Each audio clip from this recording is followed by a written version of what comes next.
Section 9.2, Parabolas, Day 2.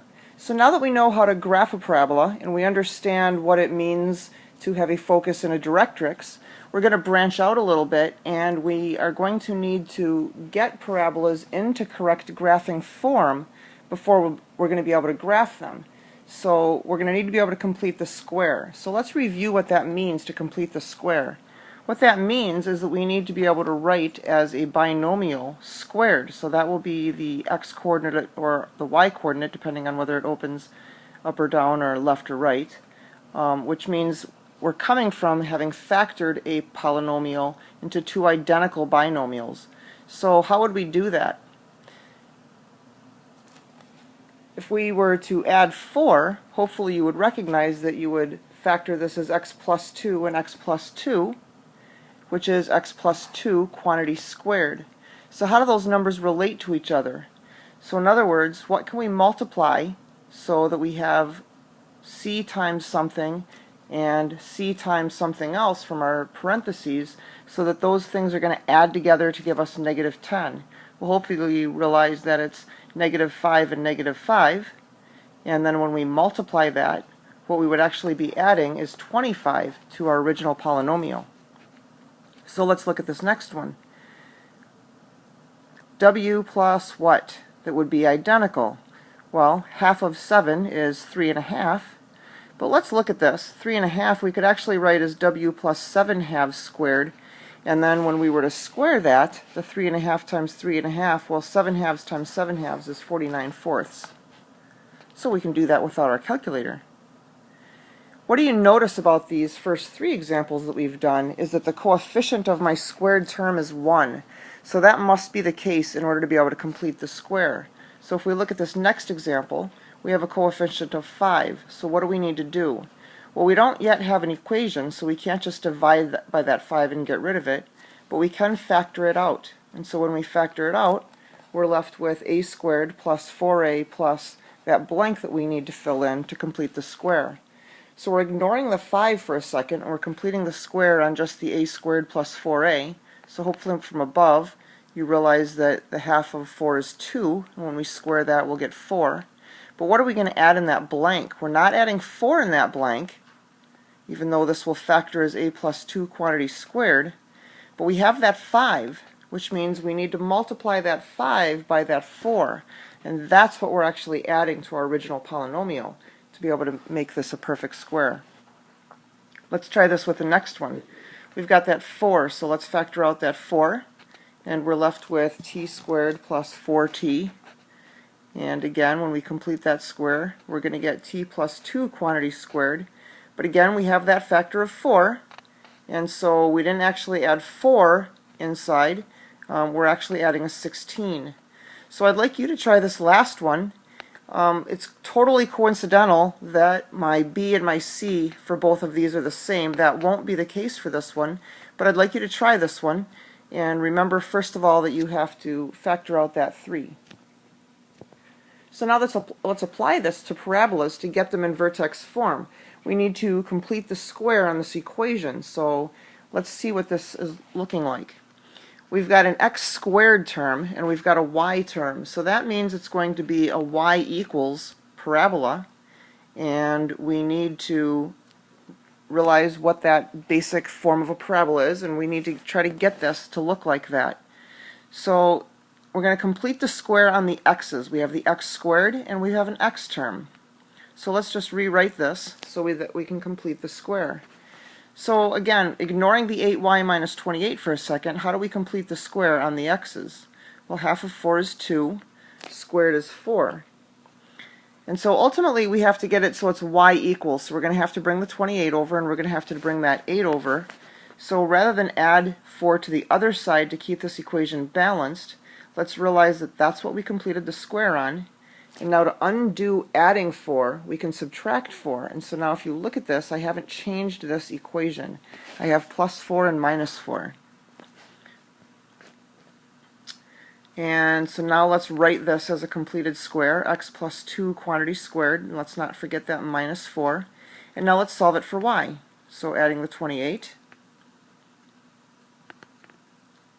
and dividing by 8.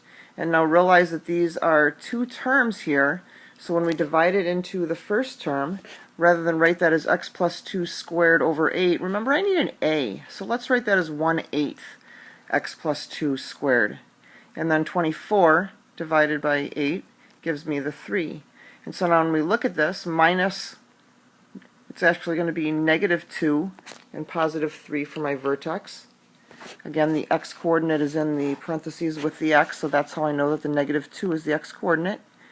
And the focus, I have to do 1 over 4a. Well, 1 over 4 times 1/8 ultimately is 2. So let's take a look at what that means. If I kind of plot where roughly the vertex would be, and then it's a y equals, and it's positive, so it's going to open up. So I need to go up 2 from the vertex for my focus. And then I can identify that my focus is -2, 5. Then if I go ahead and draw my directrix on the opposite side of the vertex, and again 2 units away, then I'll get it that the equation is y equals 1. Again, my axis of symmetry goes down through my vertex and my focus. Since the x-coordinate of both of those is -2, my axis of symmetry is going to be x equals -2. Let's take a look at this next example. Now notice that we've still got a y equals, and it's going to be x squared, so we're going to complete the square on the x terms. And so let's just write those, get the y's on the same side, or the y, and collect the x's together. But now notice that we have that coefficient in front of the x squared, so we're going to factor out the -1/4, so we just have an x squared. And so if we divide 3 by -1/4, then we'll get -12, or multiply by the reciprocal, so 3 times -4. And now we need to complete the square on those values in the parentheses. Half of -12 is -6, so we square that and get 36. And now we need to keep the equation balanced, but remember we're not just adding 36. That 36 is inside the parentheses, and we factored out a -1/4 from those parentheses. So what we actually did was a -9. So to counteract that, to undo that subtraction of 9, we're going to add 9. And so now let's write this as a completed square. Since -6 was half of -12, it's x minus 6 squared plus the 9. Now let's add the 5 to both sides, and we get for our equation, and notice now that it's x minus 6, so my vertex is going to be at 6, 4. Again, we need to find where our focus is, so 1 over 4a. If I do that, I get -1. And so again, this is a y equals parabola, but it's going to open down because it's -1/4 is my a value. So I'm going to go down 1 for my focus, identify that point as 6, 3, and then I'm going to go up 1 for my directrix, so y equals 5. Again, my axis of symmetry runs down through the vertex and the focus, so x equals 6. And there we have that one. Now this next one looks really kind of nasty, but it's really not.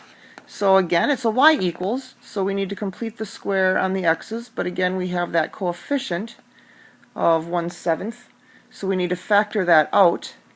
So 1/7, and now realize that we're not completing the square on the 46/7, so that's not in the parentheses, and therefore we don't have to factor the 1/7 out of it. Completing the square on the x squared plus 10x, half of 10 is 5, squared is 25. And again, we undo that adding of the 25/7 by subtracting 25/7. And then you'll notice that this actually turns out to be a very friendly number, very friendly vertex. And my vertex again is -5 because it's the opposite of what's in the parentheses. If I were to set that equal to 0, that's how I would get -5. Again, I have to find my focus and directrix. So 1 over 4a, 1 over 4/7 is 7/4, or 1 3/4. So again, my vertex, and it's going to open up because my a is positive, so I'm going to go up 1 3/4. And my vertex is -5, 4 3/4. If I go down 1 3/4, I get y equals, for my directrix, 1 1/4. Again, my axis of symmetry through the focus and vertex gives me x equals -5. I'd like you to try this next one on your own. I will help you get started on it. First of all, we need to notice that it's an x equals parabola, and so when we identify the vertex, it's y minus 2 inside the parentheses. If we set that equal to 0, we would get y equals 2, so make sure that you write that in the y coordinate. And then that 3, of course, is going to be the x coordinate. So we also need to make sure that we find the focus and the directrix, 1 over 4a. And then you're going to move those. Make sure that you're moving those if it's going to open right, because it's an x equals and my a is positive. And then the other thing is because it's x equals, it's already solved for x, so make sure that you're picking your y values. And then make sure that you plot those points accordingly. And we'll compare these in class tomorrow and see how you did on this. And now let's write an equation and then graph the parabola that has a vertex of -4, 3 and a focus at -4, 5.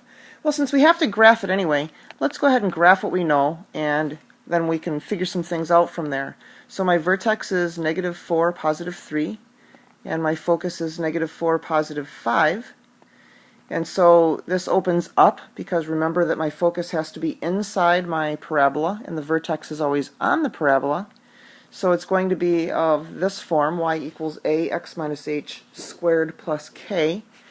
Well, we know that my vertex is h and k, so minus a -4 and +3. Let's combine our double negatives, so x plus 4 and +3. And now we need to find our a. Well, remember that 1 over 4a is the distance between the focus and the vertex. Well, I can count that that's 2 units. So now I can just solve this equation. Putting it over 1 and cross multiplying, I get 1 equals 8a, so a equals 1/8. And again, I know that it opens up, so it's going to be a positive 1/8, and there's my equation. I've already got my vertex, I've already got my focus, and now I need to pick my values for my t-chart. And so again, I'm going to pick relatively friendly values for my t-chart, since I'm multiplying by 1/8. When I plug those in, I get these values. If I graph those, and then using the axis of symmetry, graph the other side, and then don't forget to also put in your directrix. And there you have it. I'd like you to try this one on your own. So realize that we have the focus, which we're going to have to graph this anyway, so we have the focus and the directrix. And the vertex has to be where? Well, it's got to be halfway in between. So we realize that the focus and the directrix are 6 units apart. Then the vertex has to be 3 units from each. So I can easily plot that, since it also has to be in line with the focus. And then I can identify what my vertex is. And so from here, you'll just need to be able to find your a value and then try to write your equation. So you know the drill. Please try to come to class with questions, and we'll see you tomorrow.